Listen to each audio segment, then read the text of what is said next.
Bismillahirrahmanirrahim. Assalamualaikum warahmatullahi taala wabarakatuh. Alhamdulillahirabbil alamin wa sallallahu ala sayyidina Muhammadin wa ala alihi wa sahbihi wasallam. Amma ba'du. Oke. Ini sedang bercampur kita ya dengan yang demonstrasi. Saya kira tadinya hari Senin ini tidak akan ada demonstrasi, ternyata ada demonstrasi. Sudah fix lah ya, ini nggak bakalan P21 minggu ini nggak bakalan. Dan apabila ini tidak P21 minggu ini, maka secara hukum seharusnya tidak ada P21 sama sekali. Ya, atau minimalnya perkataan Imam Imaduddin kemarin itu terbukti berdusta, terbukti bohong. Nah, cuman kan lagi-lagi ya, kalau para termomat terus saja bakal mengeluarkan propaganda itu. Harus diingat bahwa Joko Widodo itu adalah pemimpin yang besar dari media. Nah, dan salah satu yang membesarkan saat itu medianya adalah Metro TV. Seingat saya ya, dari mulai gorong-gorong sampai apa namanya itu membesarkan. Saya ingat dulu tuh ada waktu ada pertemuan Jokowi begitu ya. Kemudian ada orang yang ngaku punya tagihan ke rumah sakit. Itu langsung dibayar tunai sama Jokowi saat itu. Waktu masih jadi gubernur DKI ya, tapi bukan dibayar sih, ditandatangani lunas lah katakan demikian. Itu di hadapan kamera. Saya saat itu karena polos juga ya, saya bilang begini, bagus nih orang begitu. Cuman saya nggak milih Jokowi nggak, tapi saya mengatakan begini, ini orang bagus begitu, gitu doang. Saat itu. Sekarang, ayolah, pret. Aduh, masya Allah. Nah, oke lah. Sudahlah Jokowinya begitu ya, kita tahu semua nih. Yang kita bicarakan saat ini adalah para pendukungnya, aka Termuls ya, para nih. Bagaimana dikatakan junjunannya sekarang? Siapa itu? Gibran ya, salah satunya itu para. Yang mana mereka itu melihat di sini setidaknya ya, dari video yang akan kita bahas. Ini saya lupa lagi namanya. Katanya tuh Bang Gemoy gitu siapa ya. Cuma sekarang yang bersangkutan ini agak sering muncul. Saya dulunya jarang melihat. Ada di podcastnya Bang Bil lagi, yang mana punya narasi unik ya, mengenai apa? Mengenai kesaktian Joko Widodo. Jadi katanya Roy Suryo, Dr. Tifa, dan seabrek para pejuang itu, mereka itu bukan lawan tandingnya Jokowi. Katanya begitu. Kalau bukan lawan tanding ya ngapain di ladeni ya. Bukti bahwa Jokowi meladeni mereka berarti itu satu kelas. Karena kalau di dalam pertandingan itu kalau tidak satu kelas nggak bakalan diladenin. Itu ya, coba yang sekarang heavyweight bakal nggak tinju lawan welterweight begitu, nggak bakalan. Ya beda satu kelas aja, nggak bakalan diladeni, apalagi beda jauh kelas begitu. Nah ini bilang-bilangnya bukan lawan mereka, tapi dilawanin sama Jokowi. Yang melawan siapa coba? Kan Jokowi sendiri. Berarti Jokowi yang sudah mengatakan bahwa ini adalah lawan saya begitu. Dan terbukti 400 hari tidak bisa menumbangkan. Beda sama Gus Nur sama Bambang Tri itu. Gimana sih? Itu garis besarnya ya. Omon-omon aja. Bagaimana pola cara mereka bernarasi, bagaimana cara mereka berpikir. Kalau ya mereka itu berpikir dulu sebelum ngomong. Entahlah, kita simak saja, check it out. Saja Dokter Tifa bicara bahwa coba lihat yang benar, kami itu sebenarnya tidak pernah menuduh Pak Jokowi memalsukan ijazah. Jadi tiba-tiba aja percakapan ini menuju mundur jauh ke belakang hari, bahwa seolah-olah spirit kami itu bukan bermaksud menuduh. Ya Allah. Tapi di luar sebentar, semua itu bukan harus dipahami ya, siapapun ini namanya, gemoy ya, bener Kindi itu. Kindi Joyce. Kinder itu. Kindi nih. Dokter Tifa mengatakan kami tidak menuduh Jokowi memalsukan. Iya, yang memalsukannya orang lain. Tetapi memakai ijazah palsu. Ya apa sih? Beda itu antara pelaku pemalsuan dan pemakai ijazah. Wah, di dalam narkoba saja dibedakan antara pengedar, kemudian pemakai, pengedar sekian, pemakai sekian, produsen sekian. Lain itu ya, Kindi kamu mah. Saya harus bilang bahwa itulah seorang pecatur yang ulung ya. Joko Widodo. Maksud saya gini Bang Bil. Orang dengan kasta tertinggi di bangsa ini adalah Prabowo Subianto. Dan Prabowo itu berkali-kali ngulang-ulang bilang, gua kalau politik mah kalah sama orang ini gitu. Gitu loh. Dan Jokowi mempolitisasi barang ini bukan karena dia dalam posisi salah Bang Bil. Mungkin orang berpikir politik Jokowi main ini karena mau menutupi kesalahan dia dalam bentuk jangan-jangan memang ijazahnya palsu. Bukan. Tapi Jokowi tahu bahwa bangsa ini bangsa yang punya distorsi, punya dinamika kuat terhadap semua problem. Nah, kalau semua masalah saklek diselesaikan dengan cara hukum, menurut Jokowi itu hal yang biasa. Tapi kalau Jokowi kemudian keluar sebagai pemenang tanpa ada pesta-pesta hukum, satu hal yang sulit kita lakukan, Bang Bil. Gitu loh. Nah, sebenarnya dulu kalau seandainya mungkin pengarang Jokowi Undercover, si Bambang Tri dan si Pak Suginur ini, kalau dulu melakukan hal yang sama yang seperti dilakukan Egy Sujana dan Damai Hari Lubis, mungkin juga akan berakhir. Dan saya meyakini di hari itu, karena mereka yang mengawali semua ini kemudian menjadi tiket terusan bagi teroris. Mungkin kalau dulu juga Suginur dan Bambang Tri itu datang ke Pak Jokowi di Solo atau mungkin di istana atau mungkin ada yang memediasi pertemuannya. Mungkin juga selain memaafkan, Pak Jokowi mungkin akan memperlihatkan iki loh ijazah saya. Kan sudah selesai. Walaupun kan Suginur sama Bambang Tri itu di penjara bukan Pak Jokowi yang melaporkan, pihak lain. Walaupun Bang Bil ya, artinya saya mau bilang begini. Nah ini ya si Bang Bil sama si Kindi ini apa nggak ngelihat itu adalah kesewenang-wenangan hukum? Ini permasalahannya Jokowi adalah delik aduan dan dia tahu bukan Jokowi yang melaporkan, tapi tiba-tiba masuk penjara. Coba ini mereka mah mikirnya sepotong begitu. Itu mengakui, si Bang Bil ini sebetulnya mengakui bahwa di dalam proses itu ada kesewenang-wenangan hukum, yang mana ini seharusnya adalah delik aduan, yang melaporkannya adalah Joko Widodo, baru yang tersangka ini bisa dipenjarakan. Lah ini yang ngelaporin bukan Jokowi, lah kok bisa dipenjarakan Gus Dur sama Bambang Tri itu, gimana ceritanya? Makanya kemarin dapat remisi kan, siapa itu Gus Nur itu dari Pak Prabowo, karena memang tadinya juga kan teman seperjuangan, cuman nggak menang-menang Prabowonya ke Jokowi, menang. Itu harus diakui ya, bukan dalam pengertian Jokowi itu jago politik, bukan, licik. Dan tidak semua orang itu tega, tidak semua orang itu sebengis Joko Widodo begitu. Itu harus diakui lah, termul itu mikirnya setengah. Saya akan kembali kepada awal mula kita memulai podcast, Bang. Bahwa Joko Widodo itu tak boleh sekedar dibaca bahwa dia ini mantan pejabat publik dalam konteks pernah jadi wali kota, gubernur, dan presiden. Dia tak hanya melulu kita baca bahwa dia adalah public figure yang boleh kita telanjangi. Tapi yang kita tidak boleh lupa itu adalah dia politisi. Dia politisi gitu loh. Jadi aspek tentang itu perlu di-bold tuh, itu perlu ditebalkan. Joko Widodo politisi. Gitu loh. Artinya apa? Ketika Jokowi mencium, ini kok nggak berakhir ya kasus ijazah saya. Fitnah ini kok terus bergulir panjang di saat saya udah tidak lagi jadi presiden. Maka Jokowi mikir, wah ini cantik juga barang ini kalau kita pakai berselancar. Bukan karena mau mendelay karena dia salah, enggak. Tapi dalam proses perjalanan yang dia atur secara skema politik ini, Jokowi ini satu lawan banyak ya. Dia kan sendiri versus everybody lah gitu. Dia lawan semua yang menyerang dia, seorang diri. Bahkan kita berkali-kali datang ke Pak Jokowi ngobrol, Pak strategi apa yang bisa? Nggak ada tuh. Bahkan kalau kita kasih usul dia bilang, ya itu menarik. Walaupun dia nggak akan pakai usul kita. Gitu.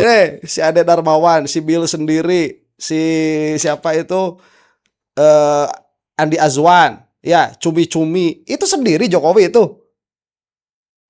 YouTuber Nusantara ulang tahun datang ke sana, didatangi sama Jokowi, bilang sendiri. Kuasa hukumnya ada 4, bilang sendiri.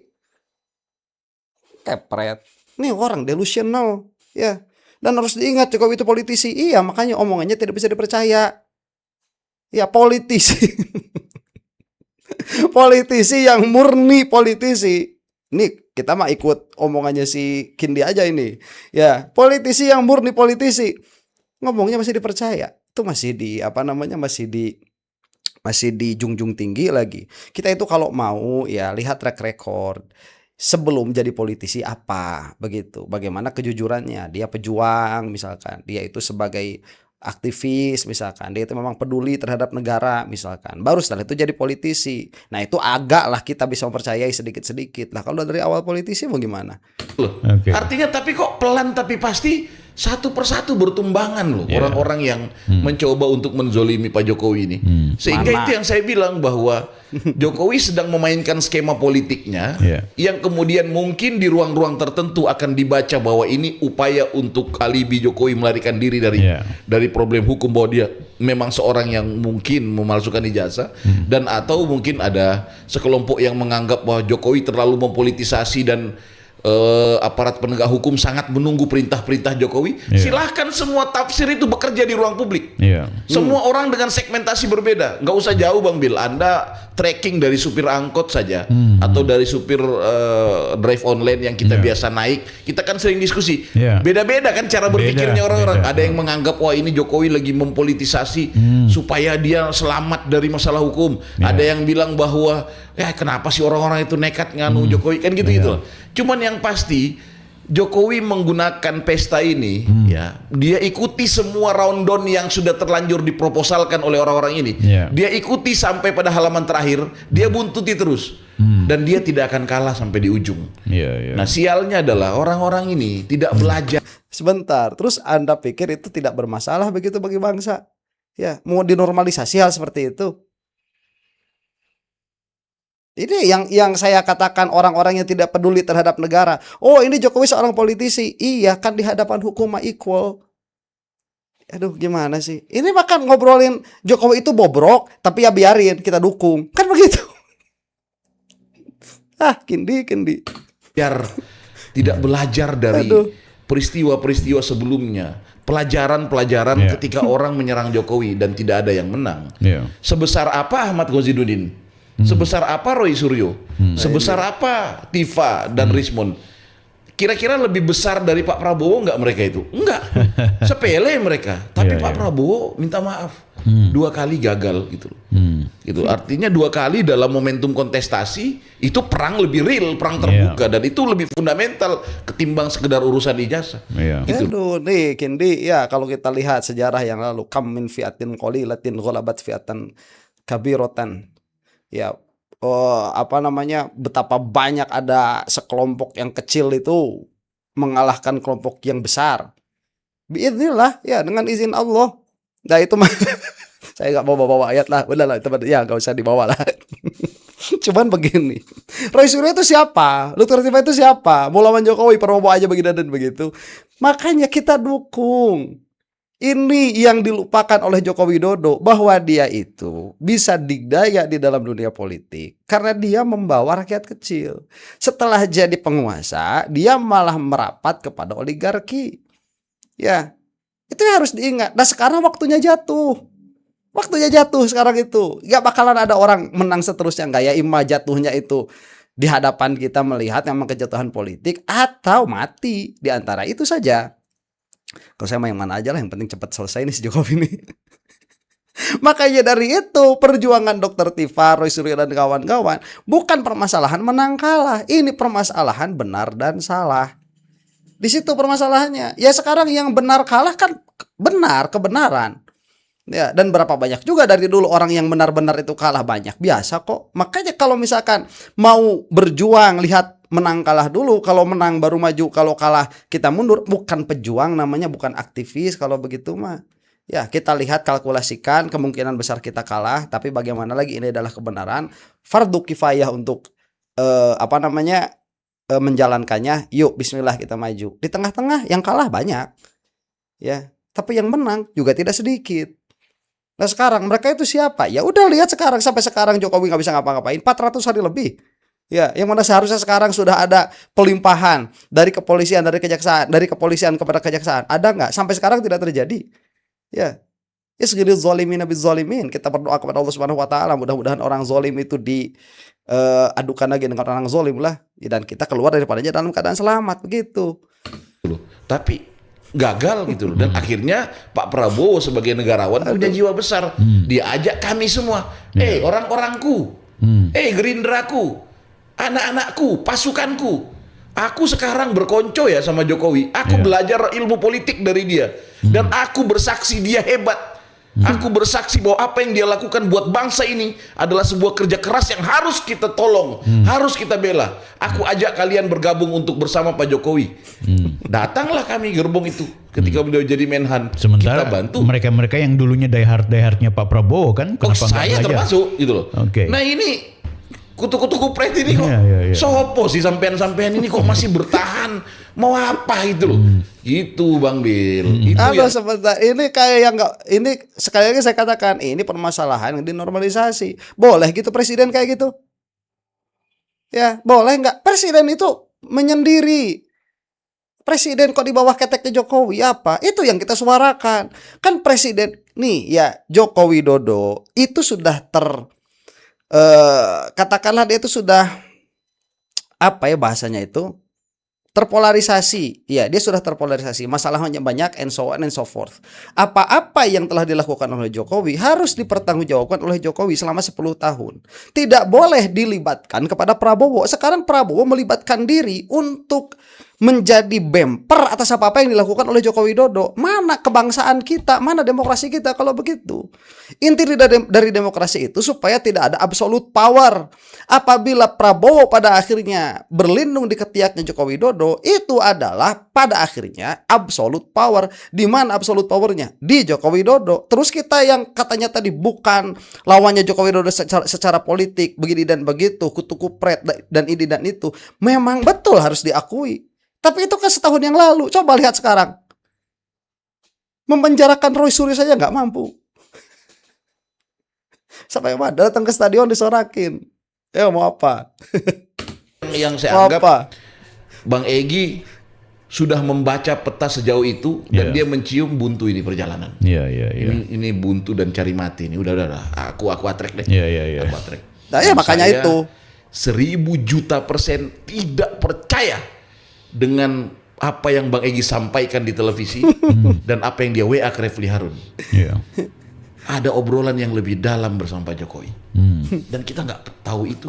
Dan Pak Jokowi akan menutup itu dan tidak akan. Dan itu tidak penting juga. Demi Jokowi menghargai yang ada dia percaya seorang yang sedang mengalami satu penyakit yang perlu ditolong.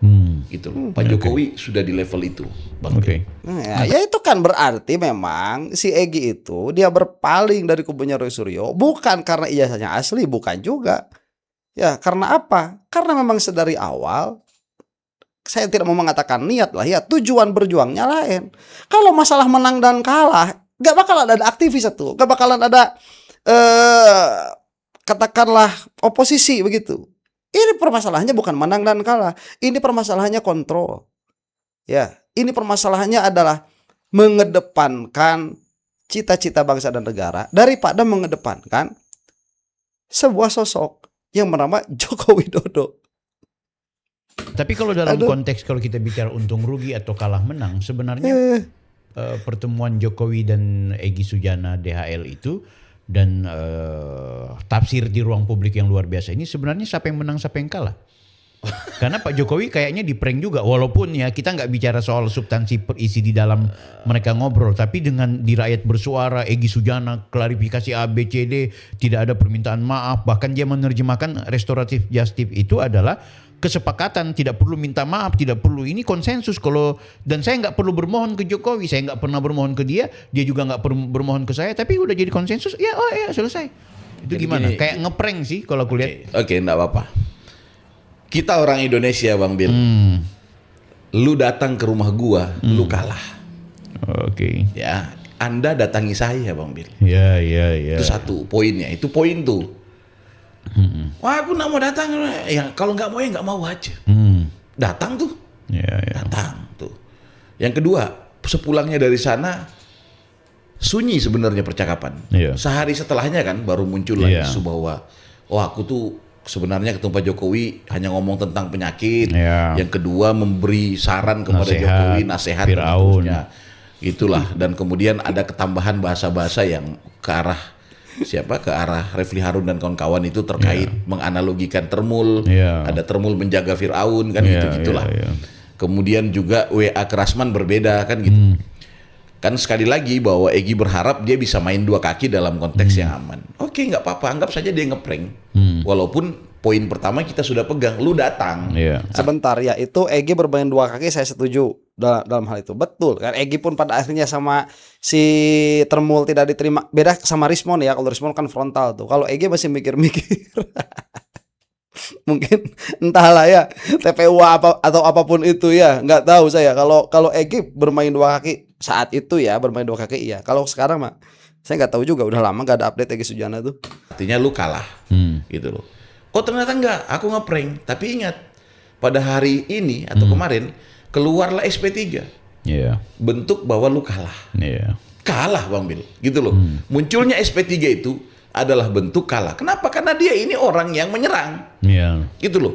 Kalau dia yakin dengan kebenarannya, dia nggak bakal bicara tentang restoratif justice, nggak bakal bicara soal RG, gitu. Tapi suka atau tidak, kalau Anda mau melakukan survei detik ini di tengah-tengah masyarakat, hampir semua menyatakan bahwa ya memang pelanduk apa yang dilakukan Egy Sujana tidak layak menjadi contoh. Dan bahkan dia dihujat oleh itu mah setuju ya sama Termul juga setuju tuh itu. Makanya kenapa Roy Suryo dan kawan-kawannya selain Egy sama Damai Hari Lubis yang ngajak perang itu sama Rismon itu tidak mau restoratif justice. Ya, kalaupun ada SP3 bukan karena restoratif justice, karena membuktikan bahwa permasalahan Roy Suryo itu banyak permasalahan hukumnya. Itu yang mau dibuktikan, bukan permasalahan SP3 dari restoratif justice. Itu makalah, betul. Makanya nggak mau. Makanya nih harus ingat, siapa tadi namanya, Kino Kiko Kindor Kindi ya Kindi. Makanya Kindi ini harus ingat apa, bahwa Roy Suryo dan kawan-kawan itu berjuang bukan karena permasalahan menang dan kalah, permasalahan benar dan salah. Jokowi itu salah, saya itu benar, gitulah kira-kiranya. Masalah kalah atau tidaknya urusan nanti, begitu. Ya kamu pikir saya waktu masuk ke dalam permasalahan ini gimana? Sama ya, yang neror juga banyak. Tuh pernah satu malam itu sampai susah tidur.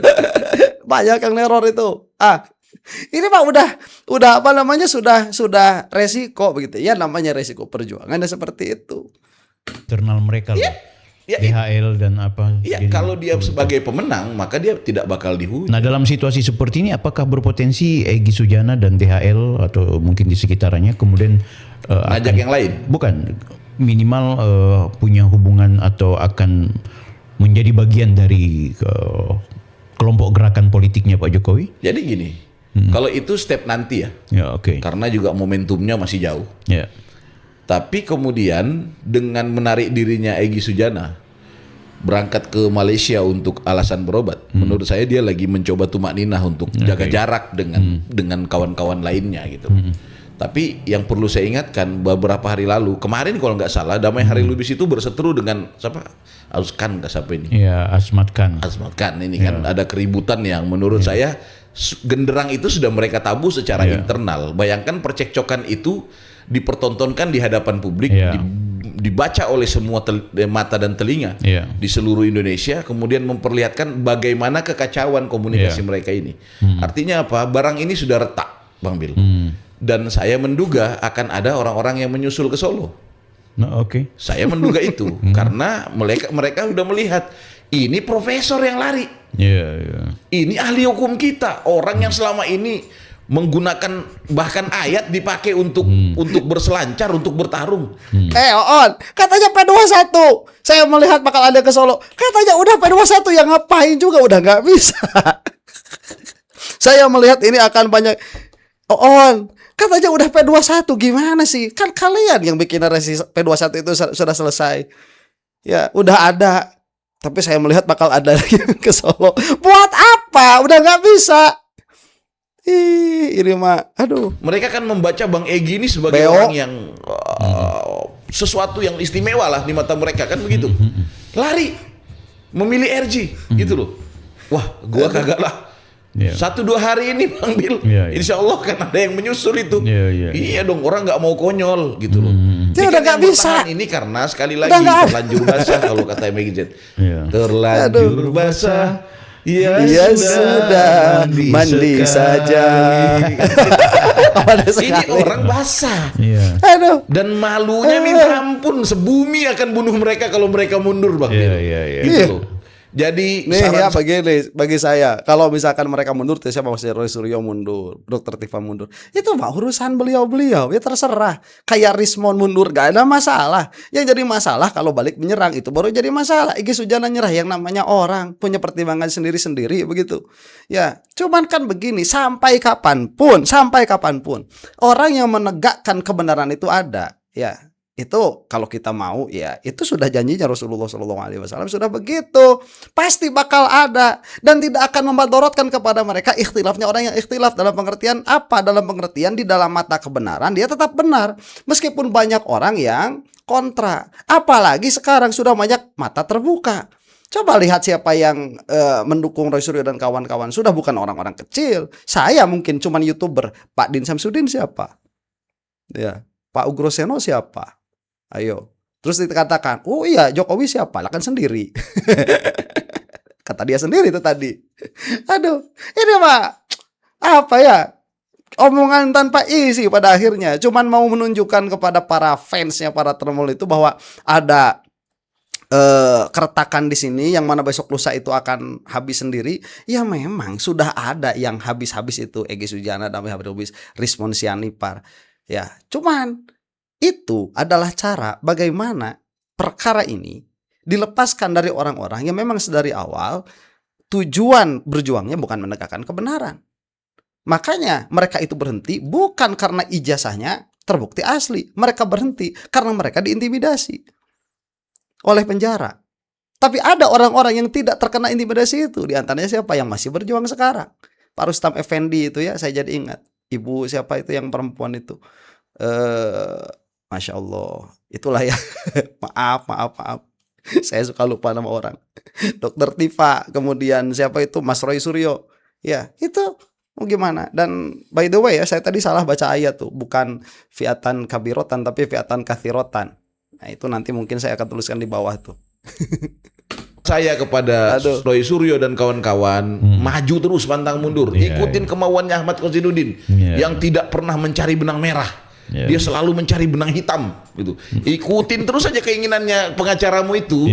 Biar nanti di ujung nanti baru kemudian penyesalan itu selalu datang terlambat gitu loh. Baru kalian akan menyesal. Waduh, kalau tahu harusnya ikut Bang Egy ini kemarin kan gitu. Nah, iya, kalau yang dipikirnya diri sendiri itu hanya menunjukkan bahwa beliau-beliau itu pejuang dan bukan mengikuti Mas Kozinuddin, bukan mengikuti Mas Refli Harun, tetapi mereka itu adalah orang-orang yang satu frekuensi yang kebetulan berkumpul pada tempat yang sama. Itu para pejuang itu gimana sih? Juga pernah mengeluarkan pernyataan bahwa yang terjadi antara Egy bersama DHL datang ke rumahnya Pak Jokowi adalah bentuk dari politik adu domba yang dilakukan oleh Jokowi. Lo bisa, walaupun kita berseberangan dengan Ahmad Kozinuddin, apakah kita bisa menganggap juga bahwa Pak Jokowi sedang memainkan strategi politiknya sehingga terjadi pecah di dalam klaster itu? Tadi saya sudah ngomong. Iya, tapi apakah itu kesengajaan secara politis atau memang Pak Jokowi mengikuti arus aja? Gini Bang Bil, terlepas bahwa itu politik atau bukan, ada aspek kemanusiaan yang lebih tinggi. Sebagaimana yang Anda pernah sampaikan, ini Bang Egy ini sakit.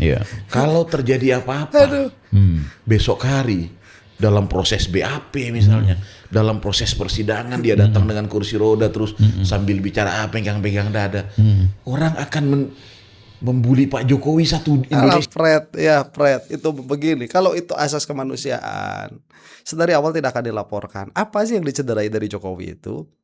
Ya, kalau ini aspek kemanusiaan, bukan ini mah. Tadi sebagaimana dikatakan sama si orang ini sendiri ya, Kinder Joyce. Namanya Kindi. Apa? Jokowi itu politikus. Ya, gimana sih kamu itu gak konsisten? Politikus ini permasalahan politik, cuman ini di luar pikirannya Joko Widodo. Kirain 3-4 bulan selesai, 400 hari agak selesai. Demikian ya, mudah-mudahan para termul cepat habis dari bumi Indonesia. Wallahu ta'ala alam bisawab. Untuk Anda yang bukan termul, assalamualaikum warahmatullahi ta'ala wabarakatuh.